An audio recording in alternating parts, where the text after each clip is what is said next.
भारतीय संविधानातील सामाजिक न्यायाच्या भूमिकेतून उपेक्षित व वंचित घटकांसाठी हक्काचा निवारा मिळावा, यासाठी शासन विविध घरकुल योजना राबवत आहे.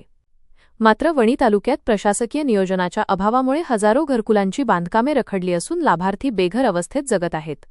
या गंभीर प्रश्नावर 7 दिवसांत तोडगा काढून 5 ब्रास मोफत वाळू उपलब्ध करून न दिल्यास 19 जानेवारी 2026 नंतर लाभार्थी स्वतः घाटातून वाळू उचलतील, असा खणखणीत इशारा माजी जिल्हा परिषद सदस्य विजय पिदुरकर यांच्या नेतृत्वाखाली देण्यात आला आहे. महाराष्ट्र शासनाने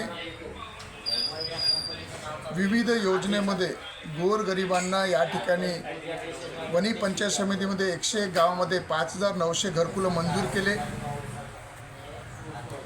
30 एप्रिल 2025 मोफत वाळू 5 ब्रास प्रति घरकुल धोरण याची अंमलबजावणी म्हणून मागील वर्षी मे महिन्याच्या अखेरीस पास वाटप केले, परंतु पूर्ण लोकांना पावसाळा सुरू झाल्याने घरकुलाला 5 ब्रास वाळू मिळाले नाही. असे अनेक घरं या ठिकाणी जोता लेवल स्लॅब लेवलला अर्धवट प्रमाणात आहे.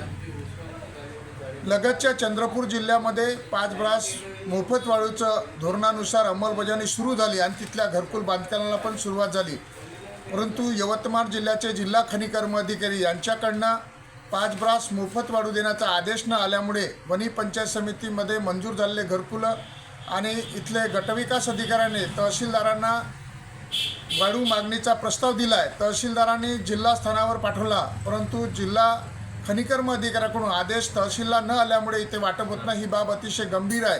त्याच्यामुळे वणी तालुक्यात वर्धा, पैनगंगा, निरगुडा व विविध नाल्यावर रेती माफियाकडून मोठ्या प्रमाणात दिवसरात्र रेतीचा उपसा करून गरिबाला 5 ब्रास रेती ही 2,000 रुपयामध्ये घरपोच मिळत असताना त्याला 6,000 ते 7,000ची चोरीची वाळू नाईलाजाने या ठिकाणी घ्यावी लागत आहे. ही बाब अतिशय गंभीर आहे. म्हणून आम्ही प्रशासनाला या ठिकाणी निवेदन देऊन सूचना केली आहे की येणाऱ्या 19 तारखेपर्यंत आपण या संदर्भात निर्णय न घेतलाच, कारण पावसाळा 5 महिन्यावर आहे आणि एक घर बांधायला या ठिकाणी 5 ते 6 महिने लागतात.